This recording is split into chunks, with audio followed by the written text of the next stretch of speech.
નમસ્કાર વિદ્યાર્થી મિત્રો, આગળના વિડીયોની અંદર આપણે ઉત્પ્રેરક વિશે વાત કરી, ઉત્સેચક વિશે વાત કરી. હવે આપણે વાત કરીએ છીએ જીવનનો ચયાપચયિક આધાર. હવે ચયાપચય પથ દ્વારા સામાન્ય ઘટકો જે છે એ સામાન્ય ઘટકોમાંથી જટિલ ઘટકો, ઉદાહરણ તરીકે આપ્યું છે કે એસિટિક એસિડ બરાબર માંથી કોલેસ્ટ્રોલ, એટલે કે એસિટિક એસિડ જે છે એ સરળ ઘટક છે, એમાંથી કોલેસ્ટ્રોલ લિપિડ બને છે.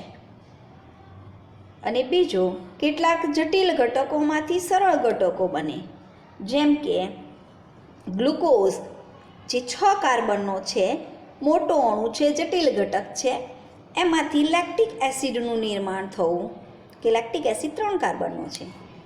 એટલે કે જીવનનો ચયાપચયિક આધારની અંદર વાત કરીએ કે ચયાપચયની ક્રિયા દ્વારા, મેં કીધું ને આપણે આગળ વાત કરી કે ભાઈ પ્રોટીન જે છે એમાંથી જટિલ ઘટક, ઉદાહરણ બીજું લઈએ તો પ્રોટીન, એમાંથી એમિનો એસિડ છૂટા પડે પાચનની ક્રિયા દ્વારા. ફરી પાછું જ્યારે જરૂર હોય ત્યારે એમિનો એસિડ જોડાઈને પ્રોટીન બને. તો આમ ચયાપચયિક પથમાં જટિલમાંથી સરળ ઘટક, સરળ ઘટકમાંથી જટિલ ઘટકનું નિર્માણ થતું હોય છે. એટલે ઉદાહરણ આપ્યું છે કે એસિટિક એસિડ જે છે એ સરળ ઘટક છે, એમાંથી કોલેસ્ટ્રોલનું નિર્માણ થાય છે, ચરબી જામી જાય છે ને, અને પરિણામે હાર્ટ એટેક આવે, કોલેસ્ટ્રોલની જમાવટ રુધિરની અંદર વધી જાય ત્યારે બ્લોકેજ સર્જાઈ જાય આપણા શરીરની અંદર. તેવી જ રીતે બીજું કે ગ્લુકોઝ, તો ગ્લુકોઝ એ જે છે એ સરળ ઘટક છે અને એ ગ્લુકોઝનું આપણે શ્વસનની પ્રક્રિયા દરમિયાન દહન કરીએ છીએ. પણ ક્યારેક માનવના કંકાલ સ્નાયુ, આપણા કંકાલ સ્નાયુ કે જ્યારે આપણે પર્વત ચડતા હોઈએ, ડુંગર ચડતા હોઈએ, તો ત્યારે આપણને શ્વાસોચ્છ્વાસનો દર વધી જતો હોય અને પરિણામે આપણું શરીર જે છે એ ગ્લુકોઝ જે છે એનું સંપૂર્ણ દહન ન કરી શકે અને ગ્લુકોઝમાંથી લેક્ટિક એસિડનું નિર્માણ કરે. જ્યારે આપણા સ્નાયુઓ થાકી જતા હોય ત્યારે એ અજારક શ્વસન કરવા માંડે છે, કારણ કે અપૂરતો ઓક્સિજન મળે ને, ખૂબ જ ઝડપથી દોડતા હોય તો આપણા કોષોને ઓક્સિજનની જરૂરિયાત વધારે હોય.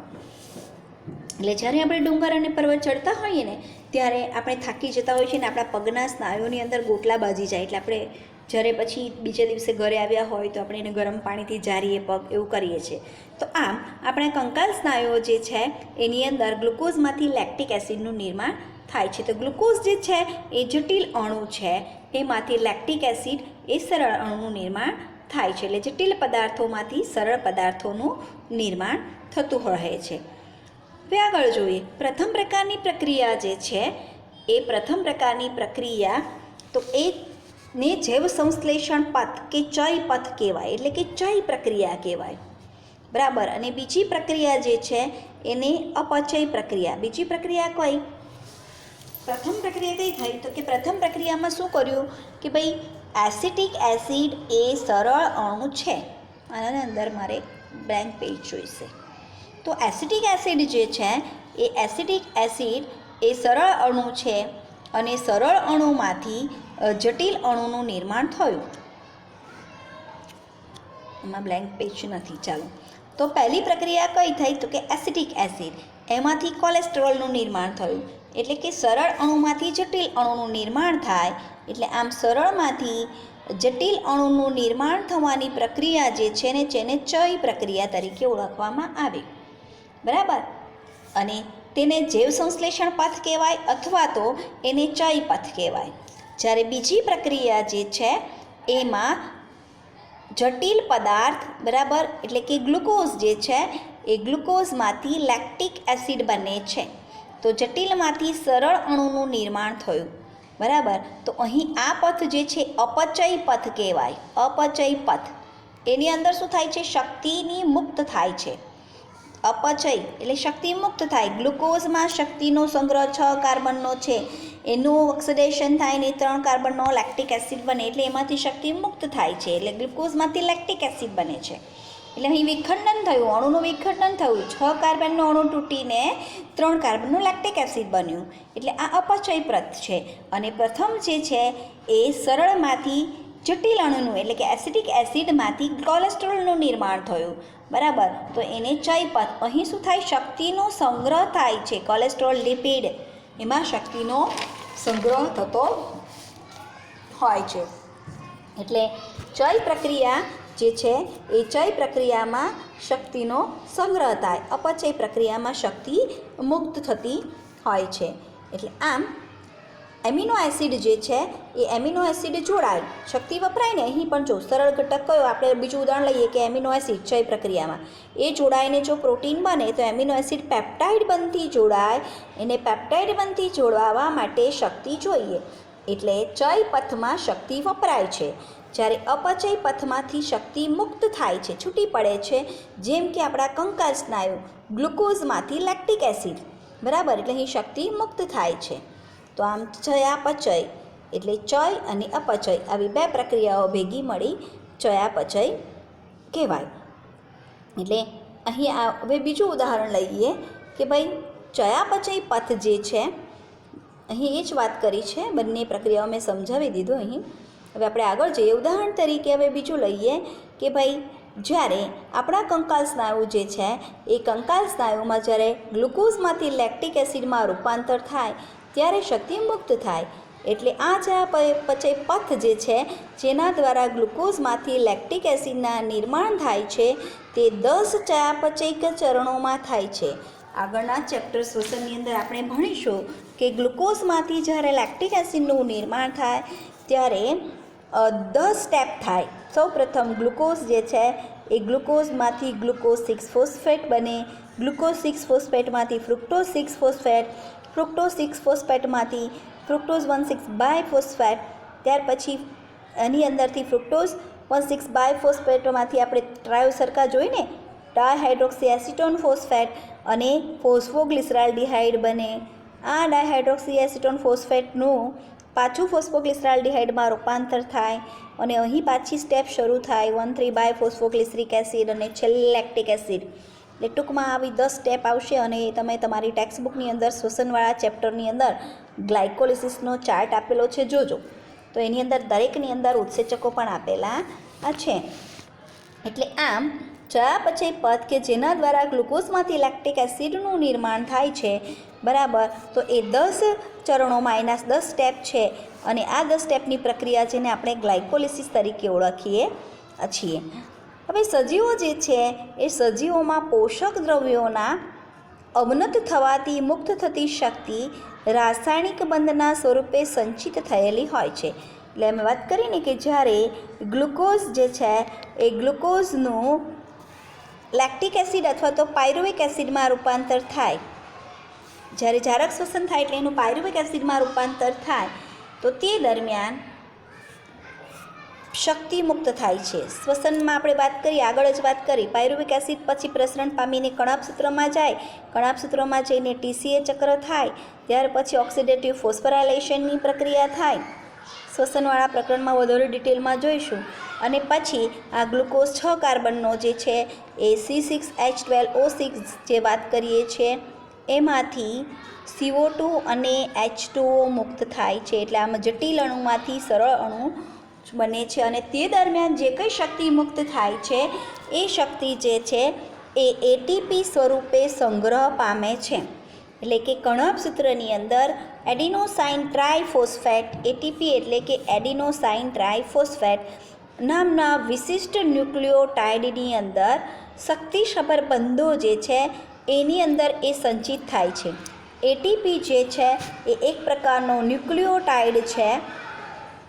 જે DNA અને RNA બંધારણની અંદર ન્યુક્લિયોટાઇડ છે ને, તેમ ATPના બંધારણની અંદર એડિનોસાઇન ટ્રાયફોસ્ફેટ કહેવાય. એટલે કે એડિનાઇન નામનો નાઇટ્રોજન બેઝ આવેલો હોય, રિબોસ શર્કરા આવેલી હોય અને અહીં 3 ફોસ્ફેટ આવેલા હોય છે, એટલે ATP કહેવાય, બરાબર. તો ATP જે છે એ એક પ્રકારનો ન્યુક્લિયોટાઇડ છે અને એની અંદર આ 3 ફોસ્ફેટ જે શક્તિસભર બંધોની અંદર આ શક્તિનું સંગ્રહ થાય છે અને આ ATP એ જે છે એ કણાભસૂત્રની અંદર સંગ્રહ પામે છે.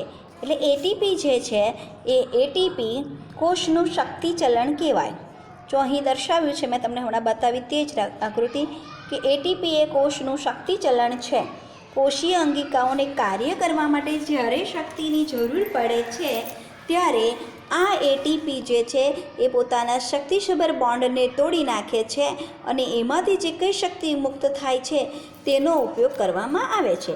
એટલે કે એટીપી જે છે એ એટીપીમાંથી જો એક બોન્ડ તૂટે તો એડીપી બને, એડિનોસાઇન ડાયફોસ્ફેટ, બરાબર.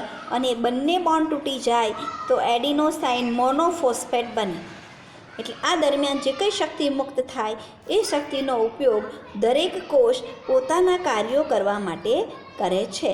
એટલે આમ એટીપી જે છે એને કોષનું શક્તિચલન કહેવામાં આવે છે. એટલે એટીપી આપણને જેમ આપણા ભારતની કરન્સી રૂપિયા છે, બરાબર, તો એની મદદથી આપણે કંઈ પણ ખરીદી શકીએ છીએ, તેમ કોષને કોઈ પણ કાર્ય કરવા માટે એટીપીનો ઉપયોગ જરૂરી છે. એટલે કે એટીપીનો ઉપયોગ કરવો પડે છે. તો આમ સજીવો તેમની શક્તિ કેવી રીતે પ્રાપ્ત કરતા હશે? તો સજીવો એમની શક્તિ કઈ રીતે પ્રાપ્ત કરતા હશે એની વાત કરીએ તો આ કયા પ્રકારની યોજના વિકાસ પામી કે કયા સ્વરૂપે અને કેવી રીતે આ શક્તિનો સંચય કરતા હશે? આવો પ્રશ્ન ઉત્પન્ન થાય ને, તો એવો શક્તિને કાર્યમાં કેવી રીતે ફેરવે છે? આ બધી જ બાબતો જે છે એ આપણે ઉપલા ધોરણમાં એક નવી શાખાનો અભ્યાસ કરીશું અને જેને જીવશક્તિ વિજ્ઞાન તરીકે ઓળખવામાં આવે છે. તો આ જીવશક્તિ વિજ્ઞાનની અંદર કે ભાઈ કઈ રીતે શક્તિ ઉત્પન્ન થાય છે, કેવી રીતે એનો સંચય થાય છે અને કઈ રીતે એ કાર્યમાં ફેરવાય છે, એ બધું આગળ વાત કરીશું.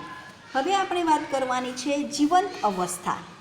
હવે જીવંત અવસ્થા એક અસંતુલિત સ્થાયી અવસ્થા છે. ક્વેશ્ચન પૂછાય, સમજાવો. જીવંત અવસ્થા એ એક અસંતુલિત સ્થાયી અવસ્થા છે, સમજાવો. તો જૈવ અણુઓ કે જે ચયાપચયકો તરીકે ઓળખાય છે.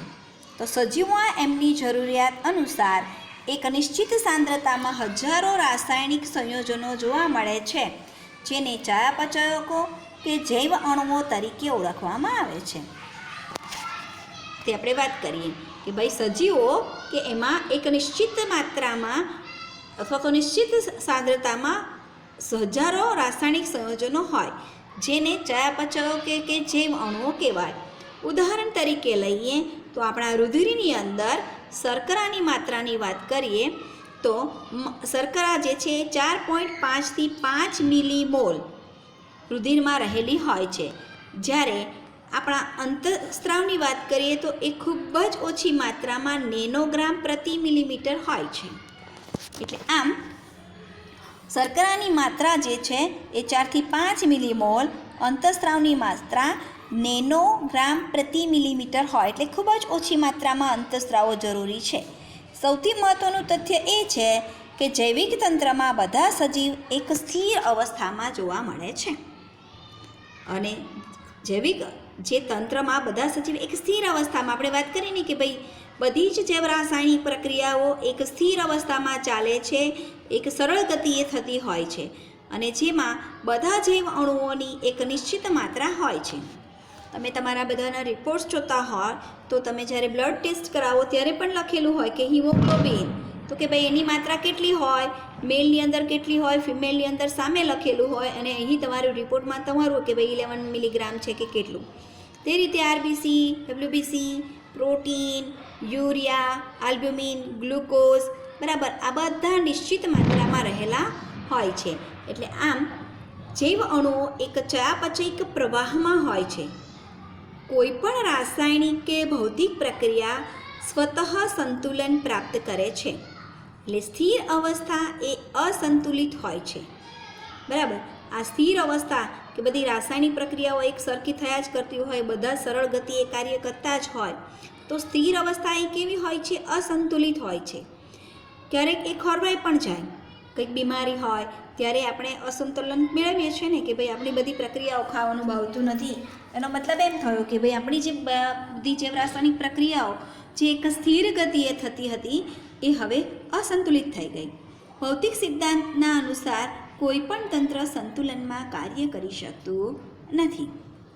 હવે જેમ કે સજીવો હંમેશા કાર્ય કરે છે, બરાબર, તેમનામાં ક્યારેય પણ સંતુલન હોઈ શકતું નથી. અર્થાત જીવંત અવસ્થા એક અસંતુલિત સ્થાયી અવસ્થા હોય છે, બરાબર. જીવંત અવસ્થા એ કેવી છે? અસંતુલિત સ્થાયી અવસ્થા હોય છે અને જેનાથી આપણે કાર્ય કરી શકીએ છીએ કે ક્યારેક ભાઈ એ અસંતુલન પણ પ્રાપ્ત કરે. કાયમ જ એક સરખા દરે થાય એવું જરૂરી નથી. આ તમે સાંભળ્યું પણ હશે ને કે ભાઈ યુવા અવસ્થામાં પાચન ક્રિયા સારી હોય, બધું પચી જાય, જેમ જેમ વૃદ્ધાવસ્થા આવતી જાય તેમ તેમ આ બધી આ જૈવિક ક્રિયાઓ જે છે એ અસંતુલિત થતી હોય છે. એટલે કાયમ જ અસંતુલિત સ્થાયી અવસ્થા આ જે છે જીવંત અવસ્થા એ એક અસંતુલિત સ્થાયી અવસ્થા છે અને એનાથી આપણે કાર્ય કરીએ છીએ. એટલે જૈવિક પ્રક્રિયા સતત એવો પ્રયત્ન છે જેમાં સંતુલનથી બચી શકાય, બરાબર, અને તે માટે હંમેશા શક્તિની આવશ્યકતા રહે છે. એટલે જૈવિક અવસ્થામાં જો સંતુલન આવી જાય, બરાબર, જો સંતુલન આવી જાય તો ક્યારેક વ્યક્તિનું મૃત્યુ પણ થઈ શકે. અને આવા સંતુલનથી બચવા માટે, જેને એન્ટ્રોપી કહેવાય, એનાથી બચવા માટે આપણે ખોરાક સ્વરૂપે શક્તિ પ્રાપ્ત કરીએ છીએ. એટલે આપણે ખોરાક લઈએ છીએ અને ખોરાકની મદદથી એ શક્તિ આપણે મેળવીએ છીએ. એટલે ચયાપચય પ્રક્રિયા જે છે એમાંથી આપણને શક્તિ પ્રાપ્ત થાય છે. ખોરાક ખાઈએ છીએ એમાંથી ચય અને પચય બંને પ્રક્રિયાઓ થાય છે, જે બંને પ્રક્રિયાઓની મદદથી આપણે શક્તિ મેળવીએ છીએ. એટલે જીવંત અવસ્થા કે ચયાપચય એ એકબીજાના પર્યાયવાચી છે. જીવંત અવસ્થા અને ચયાપચય, બરાબર, ચયાપચયની પ્રક્રિયા બરાબર થતી હોય તો જ આપણે જીવંત થઈ રહી શકીએ, બરાબર. આપણી બધી જ પ્રક્રિયાઓ, દેહધાર્મિક પ્રક્રિયાઓ ચયાપચયિક પ્રક્રિયાઓ છે. એટલે ચયાપચયિક પ્રક્રિયા વગર જીવંત અવસ્થા પ્રાપ્ત થઈ શકે નહીં. ખોરાક ખાઈએ અને પાચન ન થતું હોય, બરાબર, પોષક તત્વો રુધિરમાં ભળતા ન હોય તો આપણને કોષો આપણા કામ કરી શકતા નથી. એટલે આમ જીવંત અવસ્થા કે ચયાપચય એ બંને એકબીજાના પર્યાય છે. એટલે ચયાપચય વગર જીવંત અવસ્થા પ્રાપ્ત થઈ શકતી નથી. તો આ વાત થઈ આપણી જીવંત અવસ્થાની. હવે આપણે આગળ જોઈએ, PDF એની 6 નંબરની જોઈ લઈએ. તો એની અંદર વાત કરી છે ઉત્સેચકોની. તો આમ જે હવે આપણે જે ભણવાના છીએ એ ઉત્સેચકો વિશે વાત કરવાના છીએ કે ઉત્સેચકોની સંરચનાની સામાન્ય માહિતી જોઈએ. પહેલાં ઉત્સેચક કોને કહેવા? તો ઉત્સેચકો જે છે એ ઉત્સેચકો લગભગ બધા જ ઉત્સેચકો પ્રોટીનના બનેલા છે. હવે આપણે વાત કરીએ કે ભાઈ આ ચયાપચયિક પ્રક્રિયાઓ જે છે એ ચયાપચયિક પ્રક્રિયાઓ જીવંત અવસ્થા ટકાવવા માટે જરૂરી છે. અને જે આ ચયાપચયિક પ્રક્રિયાઓ, અજૈવ રાસાયણિક પ્રક્રિયાઓ જેને કહીએ છીએ, તેનો વેગ વધારવા માટે ઉત્સેચક જોઈએ ને. તો એ ઉત્સેચકની હવે વાત કરવાની છે કે લગભગ તમામ ઉત્સેચકો જે છે એ પ્રોટીનના બનેલા છે. કેટલાક ન્યુક્લિક એસિડ પણ ઉત્સેચકની જેમ વર્તે છે. આગળ પણ વાત કરી કે ભાઈ ન્યુક્લિક એસિડ જે છે એ ન્યુક્લિક એસિડની અંદર DNA અને RNA આવે અને RNAની અંદર 3 પ્રકાર, mRNA, પછી tRNA અને ત્રીજો પ્રકાર છે rRNA. તો આ rRNA જે છે એ રિબોઝોમલ RNA તરીકે ઓળખાય કે જે રિબોઝોમના બંધારણમાં આવેલો છે અને એ ઉત્સેચક તરીકે વર્તે છે, જેને રિબોઝાઇમ્સ કહેવાય. એટલે બહુ અગત્યનું છે વિદ્યાર્થી મિત્રો કે લગભગ તમામ ઉત્સેચક પ્રોટીનના હોય છે, સિવાય કે એક ઉત્સેચક છે રિબોઝાઇમ જે ન્યુક્લિક એસિડ છે. એટલે કેટલાક ન્યુક્લિક એસિડ પણ ઉત્સેચક તરીકે વર્તે છે, જેને રિબોઝાઇમ તરીકે ઓળખવામાં આવે છે. કોઈપણ ઉત્સેચકને રેખીય ચિત્ર દ્વારા રજૂ કરી શકાય છે. ઉત્સેચકમાં પણ પ્રોટીન જેવી પ્રાથમિક સંરચના જોવા મળે છે અને જે એમિનો એસિડની શૃંખલાથી જ બનેલા હોય છે, બરાબર. કે આગળ પણ મેં વાત કરી કે ભાઈ જ્યારે આપણે પ્રોટીન ખાઈએ ખોરાકમાં, ચણાનું શાક, મગનું શાક, કઠોળ ખાધું, એને પચાવવા માટે પ્રોટીએજ ઉત્સેચક જોઈએ અને આ પ્રોટીએજ ઉત્સેચકની જ મદદથી પછી એમાંથી એમિનો એસિડ છૂટા પડે. એટલે આમ ઉત્સેચકો જે છે એ પ્રોટીનના બનેલા છે. પ્રોટીનની જેમ જ એની અંદર પણ પ્રાથમિક સંરચના જોવા મળે છે. આ ઉત્સેચકો પણ આવા એમિનો એસિડની શૃંખલાના જ બનેલા છે. એટલે કે એમિનો એસિડ પેપ્ટાઇડ બનતી જોડાઈને ઉત્સેચક બને છે. એટલે ઉત્સેચક પ્રોટીનના જ બનેલા છે. કહેવાનો મતલબ ઉત્સેચક પ્રોટીનના બનેલા છે, એમિનો એસિડની શૃંખલાના બનેલા છે. પ્રોટીનની જેમ ઉત્સેચકમાં પણ દ્વિતીયક અને તૃતીયક સંરચના જોવા મળે છે. દ્વિતીયક સંરચના આવી કુંતલાકાર, પછી આપણે તૃતીયક સંરચના પણ જોઈ, એ પણ આવી રીતના બોન્ડ વચ્ચે જોડાયેલા હોય છે. એટલે આમ પ્રોટીનની જેમ ઉત્સેચક જે પ્રોટીનના બનેલા છે એ પણ દ્વિતીયક અને તૃતીયક સંરચના ધરાવે છે. હવે જ્યારે આપણે તૃતીય સંરચનાની વાત કરીએ ત્યારે પ્રોટીન શૃંખલાનો મુખ્ય ભાગ તેની ઉપર સ્વયં કુંતલિત થયેલો હોય છે અને શૃંખલા સ્વયં આડી અવળી ગોઠવાયેલી હોય છે. એટલે ઉત્સેચક જે છે એ આ રીતની સંરચના ધરાવે છે. બરાબર, જેથી ઘણા બધા ખાંચા અને ગૃહા બની શકે છે. તો આ ખાંચા અને ગૃહા જે છે એને એનું સક્રિય સ્થાન કહેવાય. જો એ ફરી દોરું કે ઉત્સેચક જે છે એ ઉત્સેચક હંમેશા એની તૃતીયક સંરચના સ્વરૂપે હોય છે અને આ જે ઉત્સેચકની શૃંખલા કે જે એમિનો એસિડના બનેલા છે આડાઅવળા ગોઠવાયેલા હોય છે અને એની અંદર જે આ ખાંચા જેવી સંરચના જે છે એ એનું સક્રિય સ્થાન છે. બરાબર, તો અહીં ઉત્સેચક જે છે એની સાથે પ્રક્રિયાથી જોડાય એટલે આ ગૃહા જે છે એનું સક્રિય સ્થાન તરીકે ઓળખાય છે. અહીં જો દર્શાવ્યું છે કે અહીં ઉત્સેચક દર્શાવ્યો છે, જો અહીં આ બધા એના ખાના દર્શાવ્યા છે તો આ ઉત્સેચકનું સક્રિય સ્થાન છે. અને હવે જ્યારે કોઈ પણ પ્રક્રિયા કરીએ ત્યારે પહેલું પ્રક્રિયાર્થી હોય અને પ્રક્રિયાર્થી જે છે એ પ્રક્રિયાર્થી સાથે પ્રક્રિયાર્થી એ ઉત્સેચક સાથે જોડાઈ જાય. અહીંયા સબસ્ટ્રેટ એટલે કે પ્રક્રિયાર્થી અને પછી ઉત્સેચક પ્રક્રિયાર્થી સંકુલ બને છે.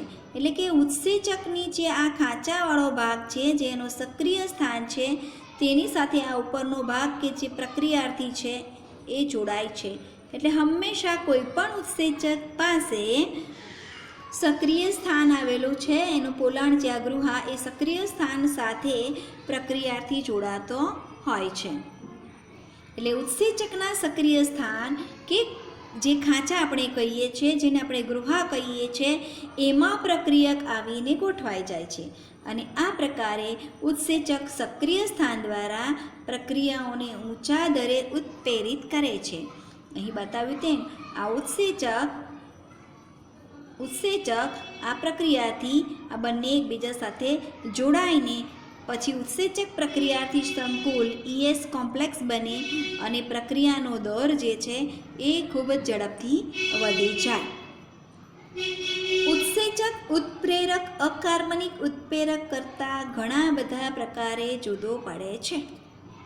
એટલે આમ ઉત્સેચક જે છે એ ઉત્સેચક ઉત્પ્રેરક અકાર્બનિક ઉત્પ્રેરક એટલે કે ઘણા અકાર્બનિક પદાર્થો પણ જે છે એ ઉત્સેચકની પ્રક્રિયાની જેમ જ પ્રક્રિયાના દરમાં સહ ઉત્સેચક જેને કહીએ છીએ ને કે ભાઈ કેટલાક ખનિજ ક્ષારો જે છે એ પણ ઉત્પ્રેરક તરીકે કાર્ય કરે છે. અકાર્બનિક દ્રવ્ય આપણે એને ઉત્પ્રેરક કહી શકીએ. તો ઉત્સેચક ઉત્પ્રેરક જે છે એ અકાર્બનિક ઉત્પ્રેરક કરતાં ઘણા બધા પ્રકારે જુદો પડે છે. પરંતુ એક મહત્ત્વનો ભેદ રજૂ કરવો જરૂરી છે અને એ છે અકાર્બનિક ઉત્સેચક ઊંચા તાપમાને ઊંચા દબાણ પર કુશળતાપૂર્વક કાર્ય કરે છે, જ્યારે ઉત્સેચકો જે છે એ ઊંચા તાપમાને વિકૃત થઈ જાય છે, ક્ષતિગ્રસ્ત થઈ જાય છે, એ પોતાનું કાર્ય કરી શકતા નથી. અકાર્બનિક ઉત્સેચક આપણે આગળ જોઈશું. ઘણી વખત મેગ્નેશિયમ છે, કેલ્શિયમ છે, બરાબર. એટલે અમુક પ્રક્રિયાઓ અમુક આવા અકાર્બનિક દ્રવ્યોની હાજરીમાં વધારે ઝડપથી થતી હોય છે, બરાબર, જેને સહ ઉત્સેચક કહીએ. પણ ઉત્સેચક જે છે કે જે પ્રોટીનના બનેલા છે અને આ પ્રોટીનના બનેલા ઉત્સેચકો જો ઊંચા તાપમાને એને 40 ડિગ્રી સેન્ટીગ્રેડ તાપમાન આપી દઈએ તો એ પોતાનું કાર્ય બરાબર કરી શકતું નથી.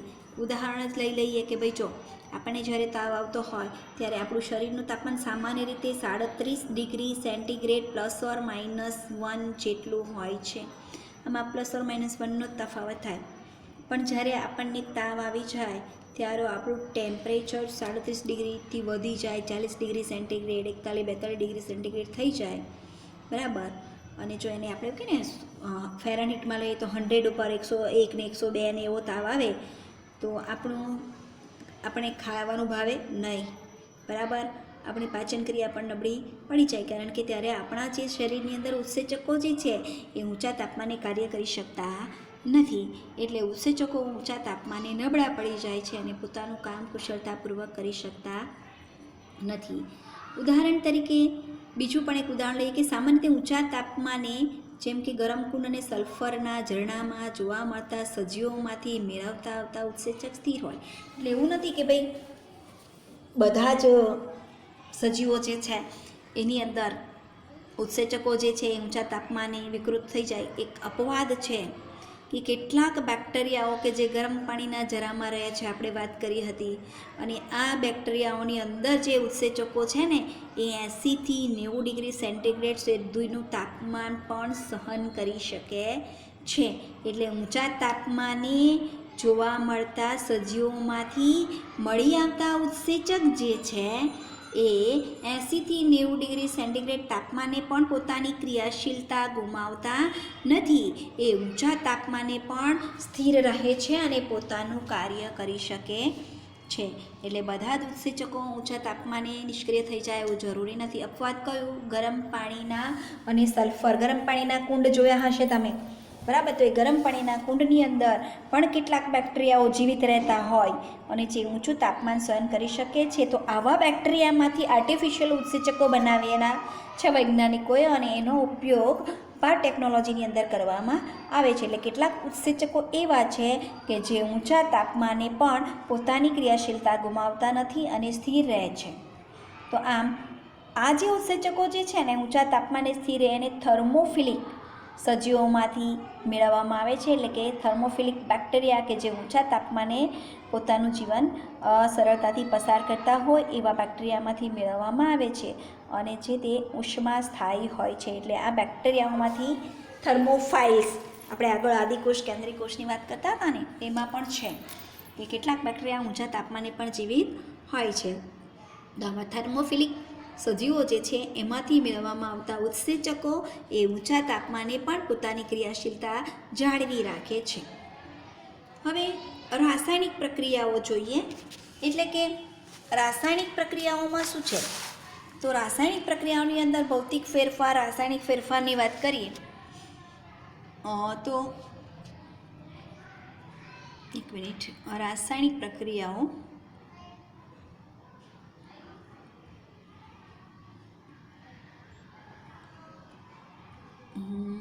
આ રહ્યું. તો આ રાસાયણિક પ્રક્રિયાઓ, ટાઇટલ આ છે રાસાયણિક પ્રક્રિયાઓ. તો ઉત્સેચક શું છે અને તેના પહેલાં એ સમજી લેવું જરૂરી છે કે રાસાયણિક પ્રક્રિયાઓ શું છે, બરાબર. ઉત્સેચક શું છે એ સમજતા પહેલાં આપણે રાસાયણિક પ્રક્રિયાઓ શું છે એ સમજી લઈએ. તો ભાઈ રાસાયણિક સંયોજનોમાં 2 પ્રકારના પરિવર્તન હોય છે, બરાબર. એક પરિવર્તન ભૌતિક અને બીજું રાસાયણિક. હવે ભૌતિક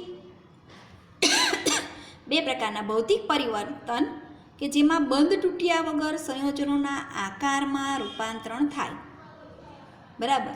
કે બંધ તૂટ્યા વગર, જેમ કે બરફ, બરાબર, ઓગળીને પાણીમાં પરિવર્તિત થાય કે પાણીની વરાળ સ્વરૂપે ફેરવાય. આ બધી ભૌતિક પ્રક્રિયાઓ છે. એટલે કે ભૌતિક પ્રક્રિયાઓમાં શું થાય? દ્રવ્યની અવસ્થામાં પરિવર્તન થાય.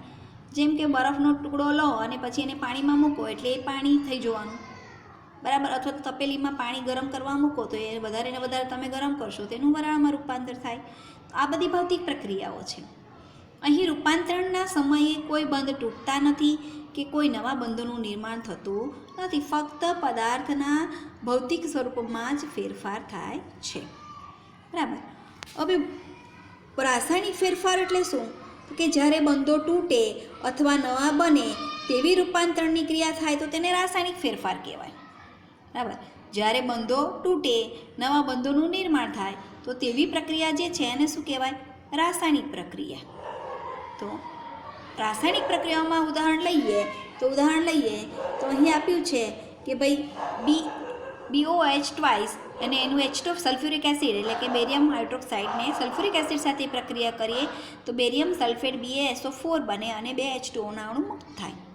તો અહીં શું થતું હોય, બંધોનું તૂટવું અને નવા બંધોનું નિર્માણ થાય. તો આ જે છે એ રાસાયણિક પ્રક્રિયા છે. તો આ એક અકાર્બનિક રાસાયણિક પ્રક્રિયા કહેવાય. તેવી જ રીતે સ્ટાર્ચનું જળ વિભાજન થાય અને એમાંથી ગ્લુકોઝનું નિર્માણ થાય. આગળ વાત કરી કે સ્ટાર્ચ શું છે, પોલિસેકેરાઇડ છે. સ્ટાર્ચ જો આપણે રોટલી ખાઈએ, રોટલીમાં સ્ટાર્ચ હોય, ભાતમાં સ્ટાર્ચ હોય, તો એમાંથી ગ્લુકોઝના અણુઓ છૂટા પડે અને ગ્લુકોઝના ઘણા બધા અણુઓ, ગ્લુકોઝ પ્લસ ગ્લુકોઝ, ઘણા બધા ગ્લુકોઝ જોડાઈને સ્ટાર્ચ બને. એટલે આમ સ્ટાર્ચનું જળ વિભાજન થાય તો ગ્લુકોઝનું નિર્માણ થાય. તો આ એક કાર્બનિક રાસાયણિક પ્રક્રિયા છે. એટલે આમ રાસાયણિક પ્રક્રિયા બે પ્રકારની આવે, કાર્બનિક અને અકાર્બનિક. હવે ભૌતિક કે રાસાયણિક પ્રક્રિયાનો સીધો સંબંધ એકમ સમયમાં બનતી નિપજો સાથે છે. ભૌતિક પ્રક્રિયા હોય કે રાસાયણિક પ્રક્રિયા હોય, એનો સીધો સંબંધ એકમ સમયમાં બનતી નિપજો સાથે છે. અને એને આ રીતે રજૂ કરી શકાય કે રાસાયણિક પ્રક્રિયાનો દર ΔP/ΔT, બરાબર. અને જો દિશા નક્કી હોય તો આ દરની વેગ પણ મળે છે. ભૌતિક તેમજ રાસાયણિક પ્રક્રિયાઓનો દર અન્ય કારકો સાથે તાપમાન દ્વારા પણ પ્રભાવિત હોય છે, બરાબર. કેટલા પ્રકારનું કેવું તાપમાન મળે છે એના આધારે, કે બરફ જે છે એ શિયાળામાં હોય તો જલ્દી પીગળી ના જાય, પણ ઉનાળો હોય તો તરત પીગળી જશે. જો તમે ધીમા ધીમા તાપમાને પાણી ગરમ કરો તો તરત વરાળમાં રૂપાંતર નહીં થાય, પણ તમે તાપમાન એકદમ વધારશો તો ફટાફટ વરાળમાં એનું રૂપાંતરણ થઈ જશે. એટલે આમ ભૌતિક તેમજ રાસાયણિક પ્રક્રિયાઓનો દર અન્ય કારકો સાથે તાપમાન દ્વારા પણ પ્રભાવિત હોય છે. એક સર્વસ્વીકૃત નિયમ અનુસાર પ્રત્યેક 10 ડિગ્રી સેન્ટીગ્રેડ તાપમાનના વધવાથી કે ઘટવાથી પ્રક્રિયાનો દર ક્રમશઃ બમણો કે અડધો થઈ જાય, બરાબર. એટલે કે ટેમ્પરેચર વધારો અથવા તો ઘટાડો, વધારો તો પ્રક્રિયાનો દર વધે, બરાબર. પાણીની વરાળમાં રૂપાંતર કરવું છે ભૌતિક પ્રક્રિયામાં, તો તરત જ જેમ ટેમ્પરેચર વધારશો એમ જલ્દી પ્રક્રિયા થશે. ઘણી પ્રક્રિયાઓ એવી હોય છે કે તાપમાનના ઘટાડા સાથે એ ઘટી જાય છે. અને આમ ઉત્પ્રેરિત પ્રક્રિયાઓ અનુત્પ્રેરિત પ્રક્રિયાઓની સરખામણીમાં ઊંચા દરથી પૂર્ણ થતી હોય છે. એટલે કે પ્રક્રિયાઓ જે છે એને જો ઉત્પ્રેરિત કરવામાં આવે તો એ ઝડપથી થાય, જ્યારે અનુત્પ્રેરિત પ્રક્રિયાઓ ધીમી થાય છે. જ્યારે કોઈ ઉત્સેચક દ્વારા થતી ઉત્પ્રેરિત પ્રક્રિયાઓનો દર એ અનુત્પ્રેરિત પ્રક્રિયાઓ દ્વારા પૂર્ણ થનારી પ્રક્રિયાઓથી ઘણો વધારે હોય છે. એટલે કે ટેમ્પરેચર તાપમાનમાં વધારો ઘટાડો કરવાથી પ્રક્રિયાનો દર વધે ઘટે ખરો, પરંતુ જ્યારે કોઈ પ્રક્રિયા કોઈ ઉત્સેચકની હાજરીમાં થતી હોય તો એ પ્રક્રિયાનો દર તો ખૂબ જ ઝડપી હોય છે.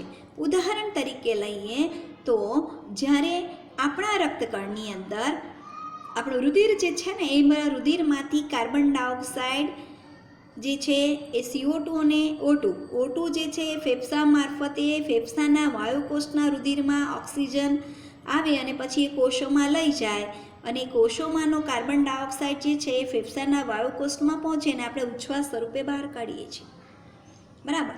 તો આ જે કાર્બન ડાયોક્સાઇડ જે છે એ કાર્બન ડાયોક્સાઇડ દરેક કોષમાંથી આવે ક્યાં? આપણા ફેફસાના વાયુકોષમાં, બરાબર. ત્યારે ઉચ્છ્વાસ સ્વરૂપે બહાર થાય છે. એટલે આ બધું આપણે આગળના ચેપ્ટરમાં ભણીશું. તો એ માટે વાત કરીએ કે જ્યારે કોષમાંનો કાર્બન ડાયોક્સાઇડ એ પાણી સાથે સંયોજાઈને કાર્બનિક એસિડ બનાવે છે, અને આ માટેનો જવાબદાર ઉત્સેચક છે કાર્બનિક એનહાઇડ્રેસ. અને આ કાર્બનિક એનહાઇડ્રેસ આપણા રક્તકણની અંદર રહેલો હોય છે. તો આ જે પ્રક્રિયા જે છે, જો એ ઉત્સેચકની ગેરહાજરીમાં થાય ને તો ખૂબ જ મંદ ગતિથી થાય. આ CO2 અને H2O જોડાઈને કાર્બનિક એસિડ H2CO3 આ કાર્બનિક એનહાઇડ્રેટ ઉત્સેચકની ગેરહાજરીમાં જો થાય તો આ પ્રક્રિયા ખૂબ ધીમી થાય. 1 કલાકમાં કાર્બનિક એસિડના 200 અણુઓ બને. આપણા રુધિર રસની અંદર કાર્બનિક એનહાઇડ્રેટ નામનો ઉત્સેચક હોતો નથી, બંનેમાં થાય. આ CO2 અને H2Oનું જોડાણ રુધિર રસ અને રક્તકણ બંનેમાં થાય. તમને આગળનું પ્રકરણ પ્રાણી પેશી એમાં રુધિરનું બંધારણમાં વાત કર્યું કે રુધિર જે છે એ રુધિર રસ અને રુધિર કોષોનું બનેલું છે. ને રુધિર કોષોમાં રક્તકણ, શ્વેતકણ અને ત્રાકકણ હોય. અને રુધિર રસ જે છે એ રુધિર રસની અંદર પણ CO2 અને H2O જોડાઈને H2CO3 બનતું હોય છે, પણ અહીં કોઈ ઉત્સેચક હોતો નથી, એટલે આ પ્રક્રિયા ખૂબ ધીમી થાય. 1 કલાકમાં 200 અણુઓનું નિર્માણ થાય છે. પરંતુ આ પ્રક્રિયા જે છે, જ્યારે એ કોષના કોષરસમાં રક્તકણની અંદર થતું હોય અને રક્તકણની અંદર કાર્બનિક એનહાઇડ્રેઝ નામનો ઉત્સેચક આવેલો હોય એની મદદથી થાય, ત્યારે ખૂબ જ તીવ્ર ગતિથી થતી હોય, જેમાં કાર્બનિક એસિડના 6 લાખ અણુ પ્રતિ સેકન્ડ બને છે. તો વિદ્યાર્થી મિત્રો, કાર્બનિક એસિડના 6 લાખ અણુ પ્રતિ સેકન્ડમાં બને છે. એટલે વિચાર કરો કે ઉત્સેચકની હાજરીમાં આ પ્રક્રિયા કેટલી ઝડપે થતી હોય છે. કાર્બનિક એનહાઇડ્રેઝ નામનો ઉત્સેચક આ પ્રક્રિયાનો વેગ 10 મિલિયન ગણો વધારી દે છે. એટલે ઉત્સેચકોની આ શક્તિ હકીકતમાં અકલ્પનીય છે. આવા હજારો પ્રકારના ઉત્સેચકો હોય છે અને જે વિશેષ પ્રકારની રાસાયણિક કે ચયાપચયિક પ્રક્રિયાઓને ઉત્પ્રેરિત કરતા હોય છે. એટલે આમ ઉત્સેચકો જે છે એ ઉત્સેચકોની હાજરીમાં પ્રક્રિયાનો વેગ જે છે એ અકલ્પ્ય વધતો જોવા મળે છે. આગળ, બહુચરણીય રાસાયણિક પ્રક્રિયાઓમાં જ્યાં પ્રત્યેક ચરણ એક જટિલ ઉત્સેચક દ્વારા કે જુદા જુદા પ્રકારના ઉત્સેચકોથી ઉત્પ્રેરિત થાય છે, તો તેને ચયાપચય પથ તરીકે ઓળખવામાં આવે છે. એટલે કે કેટલીક રાસાયણિક પ્રક્રિયાઓ એવી છે કે એના ઘણા બધા સ્ટેપમાં એ પૂરી થાય છે, બરાબર. એટલે કે બહુચરણીય એટલે કે ઘણા બધા તબક્કાઓમાંથી એ પૂર્ણ થતી હોય છે અને એ ચયાપચયિક પથ છે. ઉદાહરણ તરીકે ગ્લાયકોલિસિસની પ્રક્રિયા હમણાં જ મેં વાત કરી કે જ્યારે આપણે શ્વસન કરીએ છીએ ત્યારે ગ્લુકોઝના અણુનું દહન કરવાનું છે. એટલે ગ્લુકોઝના અણુનું દહન જે છે એ તરત જ નથી થતું. આપણો જે કોષ છે, બરાબર, એ કોષની અંદર આ કોષ કેન્દ્ર, આ કોષરસ, કોષરસની અંદર આપણે ખોરાક ખાઈએ એટલે કોષરસમાં ગ્લુકોઝ, એમિનો એસિડ બધું જ હોય. તો આ ગ્લુકોઝનું કોષરસમાં પાયરુવેટમાં રૂપાંતર થાય અથવા પાયરુવિક એસિડમાં રૂપાંતર થાય, એની ગ્લાયકોલિસિસની પ્રક્રિયા કહેવાય ને, જે 10 તબક્કામાં થાય છે, 10 સ્ટેપની અંદર થાય, એટલે બહુચરણીય તબક્કો છે, બરાબર. અને ત્યાર પછી આ પાયરુવેટ જે છે એ કણાભ સૂત્રમાં જાય અને પછી એમાંથી CO2 અને H2O મુક્ત થાય છે. તો આમ ચયાપચયિક પથ જે છે એમાં ગ્લુકોઝના એક અણુનું દહન થઈને 2 પાયરુવિક એસિડ બને. શ્વસનવાળા પ્રકરણની અંદર આ તમે ગ્લાયકોલિસિસનો ચાર્ટ જોજો, એમાં ઉત્સેચકો પણ આપેલા છે કે ગ્લુકોઝનું ગ્લુકોઝ 6 ફોસ્ફેટમાં રૂપાંતર થવા માટે હેક્ઝોકાઇનેઝ ઉત્સેચક જોઈએ, બરાબર. ગ્લુકોઝ 6 ફોસ્ફેટમાંથી ફ્રુક્ટોઝ 6 ફોસ્ફેટ બને. એટલે આમ 10 સ્ટેપ છે, બરાબર. અને પછી છેલ્લે પાયરુવિક એસિડના 2 અણુ બને છે.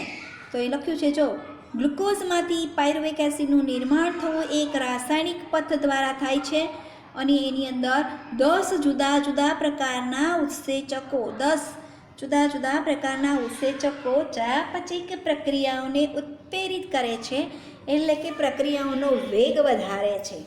તમે પ્રકરણ 14માં શ્વસનનો અભ્યાસ કરશો ત્યારે ઉપરોક્ત પ્રક્રિયા વિશે જાણવા મળશે. એટલે 14મું પ્રકરણ શ્વસન, એની અંદર ગ્લાયકોલિસિસ ચાર્ટ ખાલી જોજો ટેક્સ્ટબુક ખોલીને, તો તમને ખબર પડશે કે આ કેટલી 10 સ્ટેપની પ્રક્રિયા અને દરેક પ્રક્રિયા જે છે એ ઉત્સેચકની મદદથી થતી હોય છે. અહીં જો એ ચાર્ટ મેં થોડો આપ્યો છે, અહીં જો કે ભાઈ અહીંયા આપેલું છે, ગ્લુકોઝમાંથી ગ્લુકોઝ 6 ફોસ્ફેટ હેક્ઝોકાઇનેઝ નામના ઉત્સેચક દ્વારા થાય છે. ગ્લુકોઝ 6 ફોસ્ફેટનું ફ્રુક્ટોઝ 6 ફોસ્ફેટ, એમાં પણ જો ગ્લુકોનેઝ, હેક્ઝોકાઇનેઝ, આ બધા ઉત્સેચકો આપેલા જો 1, 2, 3, 4 આ બધા એન્ઝાઇમ છે. આપણે આ પ્રક્રિયા ભણવાની નથી, પણ ઓનલી જસ્ટ તમારી સમજણ માટે. અને પછી અહીંયા 2 પાયરુવેટ બન્યા. આ ગ્લુકોઝમાંથી પાયરુવેટના 2 અણુઓ 10 સ્ટેપ છે અને એની અંદર આ 10 જેટલા ઉત્સેચકો ભાગ ભજવે છે. એટલે જો અહીં ગ્લુકોઝ જે છે એ 6 કાર્બનનો છે, એમાંથી અહીંયા 3 કાર્બન, 1, 2 અને 3 કાર્બનના 2 પાયરુવિક એસિડનું નિર્માણ થાય છે. તો આમ આ પ્રક્રિયાઓ જે છે એ ઉત્સેચકની મદદથી ખૂબ જ ઝડપથી થતી જોવા મળે. તો અહીં આ બધાના સ્ટ્રક્ચર આપેલા છે અને આ બધા એના નામ આપ્યા છે. આ તબક્કે તમારે જાણી લેવું જોઈએ કે એક જ ચયાપચયિક પથ એક કે બે કે તેથી વધુ પ્રક્રિયાઓ દ્વારા જુદા જુદા પ્રકારના ચયાપચયિક અંત્ય ઉત્પાદનો બનાવે છે, જેમ કે ગ્લુકોઝમાંથી પાયરુવિક એસિડ બનવું. આપણા કંકાલ સ્નાયુમાં અજારક સ્થિતિમાં લેક્ટિક એસિડનું નિર્માણ થાય. જ્યારે આપણા કંકાલ સ્નાયુ જ્યારે અજારક શ્વસન કરે ને તો એ લેક્ટિક એસિડનું નિર્માણ કરે છે, અને જ્યારે સામાન્ય જારક શ્વસનમાં પાયરુવિક એસિડનું નિર્માણ થાય. એટલે કે આપણે માનવી હંમેશા જારક શ્વસન, આપણે શ્વસનમાં ઓક્સિજન લઈએ છીએ, જારક શ્વસન કરીએ છીએ અને ગ્લુકોઝમાંથી 2 પાયરુવિક એસિડનું નિર્માણ થાય ગ્લાયકોલિસિસની પ્રક્રિયા દરમિયાન. પરંતુ કે મેં કીધું ને, જ્યારે આપણે પર્વત ચડતા હોય બરાબર, તો આપણા સ્નાયુઓ જે છે એને ઓક્સિજનની વધારે જરૂરિયાત પડે ને, એ ઓક્સિજન પૂરતો ન મળે એટલે ત્યારે આપણા સ્નાયુઓ એટલો સમય પૂરતું અજારક શ્વસન કરવા મળે અને લેક્ટિક એસિડનો ભરાવો આપણા સ્નાયુની અંદર થાય, એટલે આપણા સ્નાયુ થાકી જતા હોય છે. ઈસ્ટમાં પણ આથવણની પ્રક્રિયા દ્વારા અજારક શ્વસન થાય એટલે ઇથેનોલ બને. એટલે જુદી જુદી દિશાઓમાં જુદા જુદા પ્રકારના ઉત્પાદનોનું નિર્માણ થાય છે. જો ગ્લુકોઝ જે છે એને ઓક્સિજન પ્રાપ્ત થાય તો પાયરુવેટ બને શ્વસનની પ્રક્રિયા દરમિયાન, અને જો ઓક્સિજન ન મળે તો પ્રાણીજન્ય માધ્યમમાં લેક્ટિક એસિડ અને ઈસ્ટ વનસ્પતિ કહેવાય તો વનસ્પતિ માધ્યમમાં તે ઇથેનોલ બનાવે છે. ઈસ્ટમાંથી ઇથેનોલ બને છે. અજારક શ્વસન આલ્કોહોલ બરાબર એનું નિર્માણ થાય છે. એટલે આમ જુદી જુદી દિશાઓમાં જુદા જુદા પ્રકારના ઉત્સેચકો જે છે એનું ઉત્પાદન જુદું જુદું હોય છે. અને આમ ઉત્સેચકો દ્વારા ઊંચા દરથી રાસાયણિક પ્રક્રિયા કેવી રીતે થાય છે આને સમજવા માટે હવે આપણે ઉત્સેચક વિશે વિસ્તૃત અભ્યાસ કરવો પડે. અને સક્રિય સ્થાનના વિશે પણ આપણે પહેલાં જોયું કે ઉત્સેચક એક સક્રિય સ્થાન ધરાવે છે અને જેની મદદથી એ પોતાના પ્રક્રિયાર્થી સાથે જોડાઈ જાય છે. એટલે આમ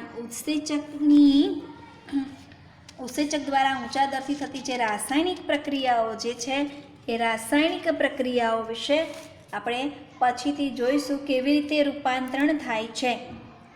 ઉત્સેચક દ્વારા ઊંચા દરથી રાસાયણિક રૂપાંતરણ કેવી રીતે થાય છે એ હવે પછીના વિડીયોની અંદર જોઈશું. તો અહીંથી બાકી રાખીએ છીએ રાસાયણિક કે ચયાપચયિક રૂપાંતરણો અથવા તો ઉત્સેચકો દ્વારા ઊંચા દરથી રાસાયણિક રૂપાંતરણ. ઉત્સેચકો દ્વારા ઊંચા દરથી રાસાયણિક રૂપાંતરણ કેવી રીતે થાય તે હવે પછીના વિડીયોમાં જોઈશું. આવજો.